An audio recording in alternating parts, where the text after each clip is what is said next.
Well, Phil, welcome to Barrow Football Club. How excited are you to be here? Well, for me as a football manager that's been in the game a long time, when I was sitting out of work, it's always nice when you get a phone call, but you don't know when them phone calls are going to come. So you're sitting there, you're frustrated, you go to games of football. I was actually at the Rochdale Barrow game, and so I witnessed a good, strong team performance that day, 0-0 draw.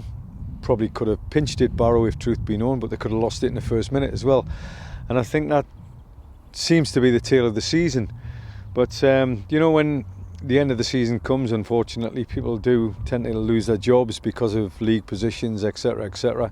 What's gone on beforehand is something that doesn't really concern me. What concerns me now is what's going to go on from now till the end of the season. So that's the exciting part of it. We've got 9 big games, we've got 9 cup finals, we've got 9 games against teams that unfortunately are higher than us in the division, and we've got to level that balance, if you like.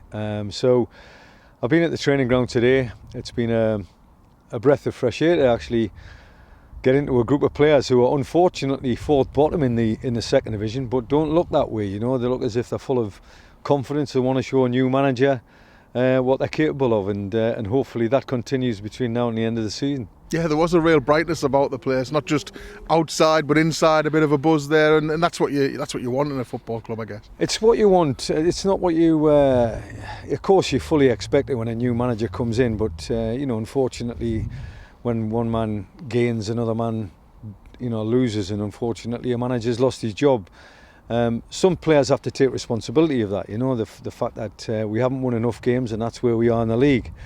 When the new manager comes in, you're going to get a breath of fresh air, but I want that breath of fresh air to last. I don't want it to just dissipate on the training ground on a Monday to Friday. I want it to last so that when Saturday comes and the big game is Orient for us, the first game, we're prepared for it. We're ready for action. And what I've witnessed today is a group of players that can play football. There's no doubt about it. But obviously they're suffering where confidence is concerned, because, as I say, you look at a league table after a game of football, everybody does.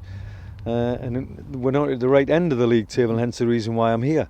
But we'll prepare the players as best we possibly can. The facilities are very good. We'll use them to the best of our ability, and then hopefully we'll be ready for the game on Saturday. You say about the position in the league table and the confidence of that. As you said, it didn't look like a squad. That finishing session at the end there, they turned it on for you, didn't they? I think so, and turning it on for me on a Monday to Friday is not the answer. Turning it on for the supporters on Saturday is the answer. I always say to players, it's no use being a good training ground player. You've got to be able to carry that across the white line, and if you can do that, you'll be a better player than what most players tend to be. You get what I call Tuesday morning players. There's been thousands of them in the Football League, and they haven't gone on to better careers. Mm-hmm. What these players need to do is learn to adapt what they've just done today, and adapt that ability and carry it over the white line. And once you can do that in front of a full house, which unfortunately we didn't do against Carlisle on Saturday, and probably one of the main reasons why I'm standing here, we've got to learn to deal with that, and hopefully we'll prepare them properly for that eventuality come Saturday. And I can hear the excitement, the enthusiasm in your voice. So when that call came, and it's been done fairly quickly, just straight away you were interested? Very much so. I've looked at Barrow. I was at Southend last year when we brought a team to Barrow, and Neil MacDonald was there. He was telling me about the game. He was telling me about the club, telling me about the people in the club, telling me about the community itself, and that interests me. As a manager, I don't just want to come in and manage a football team and a group of players. I want to manage a football club and a group of supporters, and get to know the community. And I think that's the most important part. If I can endear myself to the people of Barrow, then hopefully the team can endear themselves to the people of Barrow, and we can turn it on for them. I think out of the 9 games, we've got 4 of them at home. We're hopefully it'll make that place a fortress, and if we can make that place a fortress, 4 home games, if we can win them 4 home games, that'll be enough. And then whatever we pick up on our journeys, we've got to go to Orient on Saturday. It'll be a tough gig, there's no doubt about it. But we need to understand what it's all about. We qualified for the league 2 years ago. You now want to be in that 3rd season. If we can qualify for the AFL season 3 in our terms, and you're in the mix next year, then it's time to move on, and time to build within the club. That's what we've got to be, doing. These 9 games are really big games. They're 9 cup finals, and I can't emphasise, if we can get everybody behind the team, I'm sure we can turn it on for the supporters. As you say, only 9 games left, so you've got to come in and get things on. What are your priorities now in the next 24, 48, 72 hours? I think the main priority for me is keeping a smile on people's faces. They've came in today and they've tried their best, and to not entertain me, but to impress me. They've got to try and do that on a daily basis, and if they can do that, they'll be in the team. If they're in the team, they've got to stay in the team. If they're staying in the team, it's because we're winning. I think my priority is trying to pick not just a team, but a formation that's going to work for everybody. Round peg. What I like is round pegs and round holes. Yeah. If I can get enough of them out there, I think it's a recipe for success. I've got to get to know the players. That's the main priority. I've got to get to know the individuals and what makes them tick.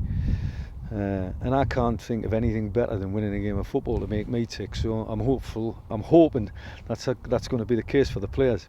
In terms of getting to know the lads, how helpful is it then to have Neil MacDonald alongside you, who obviously has a little bit of inside knowledge from last season? He does. He knows the club better than I do at the moment, that's for sure. And I don't like that. I like to get to know things better. But I think where the players are concerned, getting to know them is a main priority, as I've said.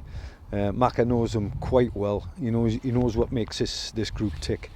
And I think when they qualified for this campaign by a result at Forest Green, Macca was telling me about the coach journey coming back. He said it was fantastic, and he's been involved in football a lot longer and a lot higher than what I have. And I'm thinking, if we can get that kind of feeling at Barrow again, then it's a recipe for success, and hopefully we can have that achievement again this year. Yeah, because like you said earlier about the community aspect, it is a real community club, Barrow, and the people are passionate, not just about their football, but just in general, and that is something you buy into, from the North East, a similar region. Very much so, very much so. It's out on a limb in terms of geographics, but we are what we are, and I'm saying we at the moment. I've only been here 24 hours. So we are what we are, and we've got to use that to our advantage if we possibly can, and try and galvanise the community, and the only way to do that is win games of football.